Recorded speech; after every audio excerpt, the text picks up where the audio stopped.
In the quiet countryside of Bavaria, a chilling tale has lingered for over a century. A story of whispers in the dark, unanswered questions, and a mystery that defies explanation. What happened here on one cold night in 1922? And why does this case continue to haunt those who dare to investigate it? In this video, we explore a story you won't soon forget. Welcome to the mystery of Hinterkaifeck. Welcome back to the channel, everyone. I've only just realised that I'm completely dressed in white today, like a goddamn ice cream vendor. Call me Mr. Whippy. Today we're talking about the peculiar case of the Hinterkaifeck murders. I actually do want to change the colour of the background though. We've done green before. That's not orange, and it's doing me head in. Have we done purple? I don't think we've done purple before. Let's keep it purple. Hell yeah, let's do that. If you know about this story and you're jumping into this video anyway, that just proves how interesting these cases are. But if you are completely oblivious to the story I'm about to tell, grab some popcorn, my friend. Enjoy the video, and remember to subscribe if you do enjoy it. I'm not going to ask you to do it now, because that's silly. Anyway, let's get into it. The Hinterkaifeck farm, built around 1863, was home to the Gruber family and was located roughly 43 miles north of Munich in Bavaria. The household was led by Andreas Gruber, who was 63 years old and lived with his 72-year-old wife, Casilia, I think it's pronounced, and their widowed daughter, Victoria Gabriel. Victoria, aged 35, had returned to her parents' farm with her two young children, 7-year-old Casilia and 2-year-old Josef, after the death of her husband. The family had also employed a maid who lived with them. Andreas Gruber was notorious for his violent and domineering nature towards his family and his neighbours. Known for his volatile temper, he was said to lash out with things like scythes, pitchforks, and a shotgun when he was angry. He was also accused of abusing his children, reportedly locking them in the freezing cellar during winter. Tragically, one of his daughters, Sophie, is believed to have died as a result of this cruelty. In the months leading up to the night of March 31st, 1922, strange events began to unsettle the household. 6 months earlier, the family's maid abruptly quit her position, citing eerie noises from the attic and her belief that the house was haunted. In March 1922, Andreas found a strange newspaper from Munich on the property. He initially assumed that the postman had misplaced it, but no one in the area subscribed to the paper, leaving its presence unexplained. Around the same time, a key to the farmhouse mysteriously disappeared. Days before the tragic events, Andreas noticed footprints in the fresh snow leading from the nearby forest to the farm's machine room, where a door lock was found damaged. That same night, the family reportedly heard footsteps coming from the attic, but despite searching the property, Andreas found no one. He spoke of these unnerving situations to his neighbours, but refused to accept any police assistance or general help. These bizarre occurrences set the stage for the horrors that would soon follow at Hinterkaifeck. Another unsettling account came from a school friend of young Casilia, who claimed that the 7-year-old had mentioned her mother, Victoria, fleeing the farm on the night of March 30th, following a heated argument with her parents. Victoria was supposedly missing for hours before being found in the nearby forest. The following day, Friday, March 31st, 1922, the Gruber family welcomed a new maid, Maria Baumgartner. Maria was accompanied by her sister, who stayed with her while she was settling in before departing. Tragically, it is believed that Maria's sister is the last person to have seen any of the Gruber family and the new maid alive. On the night of March 31st, 1922, tragedy struck the Hinterkaifeck farm. Andreas Gruber, his wife Casilia, their daughter Victoria, and granddaughter Casilia were all lured individually from the house to the barn. There, they were brutally attacked and with a mattock, a farming tool owned by the family. Afterward, the killer entered the home and used the same weapon to the 2-year-old Josef as he slept in his bassinet, as well as the new maid, Maria Baumgartner, who was found in her bedroom. The bodies of the victims lay undiscovered for 4 days. On April 1st, coffee sellers Hans and Edward Shirovsky, yeah, that's the one, arrived at the Hinterkaifeck to take an order. They knocked on the doors and windows but received no response. After walking around the yard, they noticed that the gate to the machine room was open but thought nothing of it and left. In the days following, suspicions grew as 7-year-old Casilia's school noticed her unexplained absence, and the family failed to attend Sunday worship at church. On April 4th, mechanic Albert Hoffner visited the farm to repair an engine. He later reported that he heard no noise aside from the animals and the dog barking in the barn. After waiting an hour for Andreas to appear, which he didn't, Hoffner cracked on with his repairs, which took over 4 hours. Later that day, at around 3:30 p.m, Lawrence Schlittenbauer sent his son and his stepson to check on the family. When the boys returned, reporting no signs of anyone at the farm, Lawrence decided to investigate himself. Accompanied by neighbours Michael Pull and Jacob Sigel, the 3 men entered the barn, where they discovered the bodies of Andreas, Casilia, Victoria, and young Casilia. Schlittenbauer then entered the house alone, where he found Maria and Joseph both in their rooms. The investigation into the horrific murders of Hinterkaifeck was led by Inspector Jörg Reingruber and his team. I'm sorry if I'm butchering any of these names. From the offset, their efforts were complicated by the fact that someone, most likely the killer, had tampered with the crime scene. It appears that the individual had interacted with this environment in the most unsettling ways, including moving bodies and objects, and even preparing meals in the farmhouse kitchen. Inside the house, investigators found a calendar on the wall with the date March 31st, 1922 ripped off, revealing the date of April 1st, 1922. Since it was determined that the murders had occurred on March 31st, this indicated that the killer, or someone who had access to the house after the murders, had removed the page, adding to the eerie nature of the scene. The day following the discovery of the bodies, court physician Johann Baptist Aumüller conducted autopsies on the victims at the farm. He confirmed that the weapon used in the killings was most likely a mattock, a farming tool similar to a pickaxe. The injuries inflicted upon the victims in the Hinterkaifeck murders were gruesome and varied. The elderly Casilia Gruber suffered 8 gaping wounds to the right side of her skull, while her daughter Victoria's skull bore 9 similar injuries, all on the same side. Victoria also showed signs of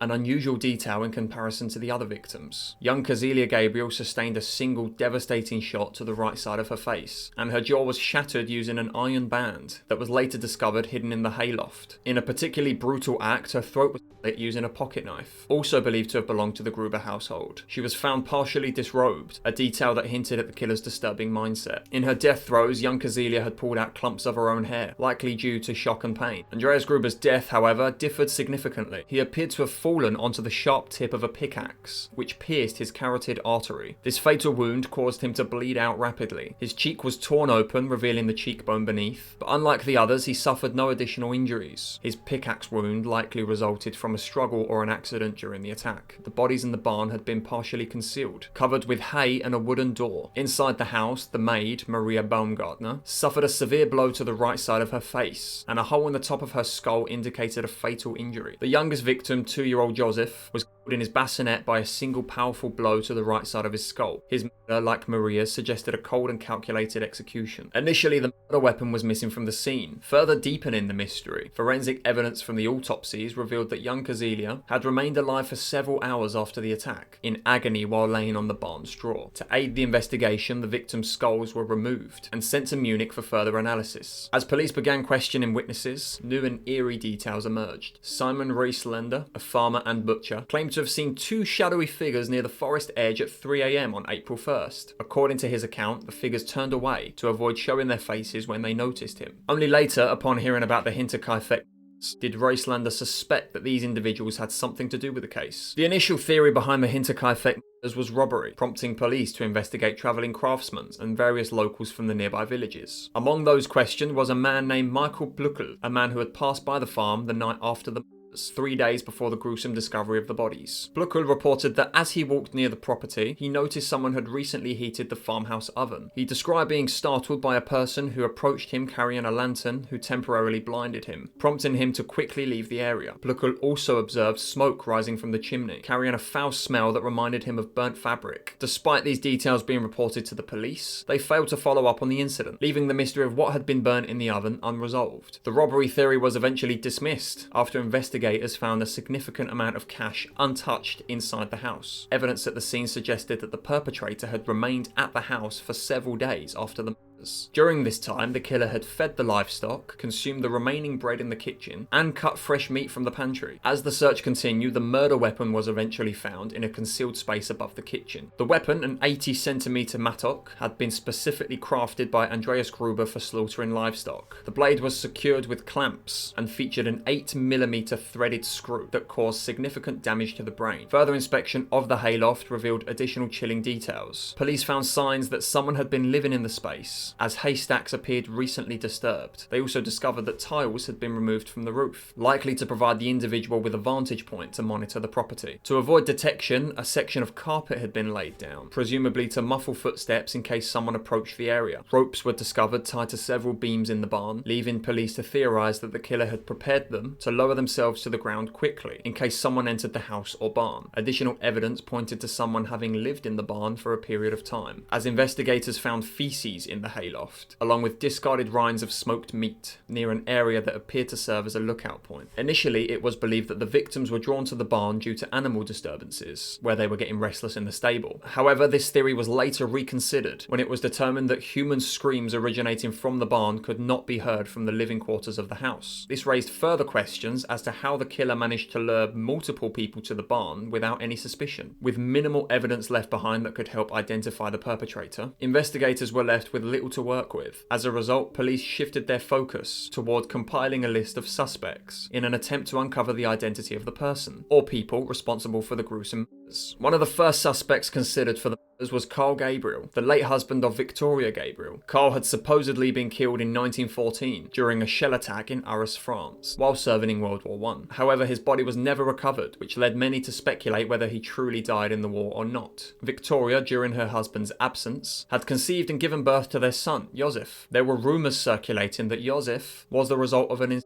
relationship between Victoria and her father Andreas. Andreas had even served a 1-year prison sentence for the crime, a dark part of the family's history that weighed heavily on the investigation. After World War II, rumours about Carl's survival started to circulate. Several German captives who had been released from Soviet captivity claimed that a German-speaking Soviet officer who had been involved in their release had confessed to being the murderer of the Hinterkaifeck family. However, the credibility of these reports was later questioned when some of the men changed their statements. Still, a strong theory emerged that this officer could have been Carl Gabriel. Another key figure in the investigation was Lawrence Schlittenbauer, who had discovered the bodies of the Gruber family. Schlittenbauer had been involved with Victoria shortly after the death of his first wife in 1918, and many believed he was the father of Josef, Victoria's son. Local suspicions about Schlittenbauer's involvement grew due to his suspicious behaviour immediately following the discovery of the bodies. When Schlittenbauer, along with Michael Pull and Jacob Siegel, arrived at the farm, they had to break into the barn as all the doors were locked. After finding the body, Schlittenbauer then opened the front door of the house with a key and entered the house, where he later found the bodies of Maria and Josef. A key to the house had gone missing days before the murders, leading some to believe that Schlittenbauer may have had access to it. His decision to enter the house alone raised questions, especially when he explained to his companions that he was looking for his son, Josef. I think I've accidentally called him Schlittenhauser the last couple of times, I'm sorry. Schlittenbauer's actions inside the house were peculiar, as he disturbed the crime scene in a way that could have compromised the investigation. Over the years, locals grew suspicious of Schlittenbauer, as some of his comments suggested he had knowledge of details only the killer would know. In 1925, nearly a year after the murders, Schlittenbauer was seen visiting the site of the demolished farmstead. When asked why he was there, he made a strange remark about the frozen ground preventing the perpetrator from burying the family's remains, a statement that seemed to indicate he knew more about the conditions of the ground at the time of the murders than he should have. Many speculated that Schlittenbauer had murdered the family after Victoria demanded financial support for young Josef. However, Schlittenbauer successfully sued many people for slander, asserting his innocence, and until his death in 1941, he never publicly revealed the truth behind the murders. Schlittenbauer's role in the investigation remains a mystery, and if he knew the identity of the killer, he took the secret to his grave. Crescence Rieger, the former maid who had worked for the family on the homestead, provided the police with several names of potential suspects. She suspected Anton Bischler, a local man who had helped with a potato harvest at the farm, and was familiar with the property. Rieger recalled that Anton had often spoke about the family, and one conversation reportedly included him stating that the family ought to be dead. Rieger also noticed that the farm dog, which typically barked at everyone, never reacted to Anton, a detail that seemed unusual. She further reported that late one night, she had spoken to a stranger through her window, adding to the mystery of the events surrounding the murders. In her interrogation, Rieger mentioned that she believed Karl Bischler, Anton's brother, might also have been involved in the crime, with Georg Siegel, another man who had worked at Hinterkaifeck, and was familiar with the family's wealth. These theories were part of a larger set of suspicions, though none were definitely proven. A peculiar incident occurred in May 1927, several years after the murders. A stranger reportedly stopped a resident at Waidhofen at midnight and began asking questions about the Hinterkaifeck murders. Before running off into the woods, the stranger loudly proclaimed that he was the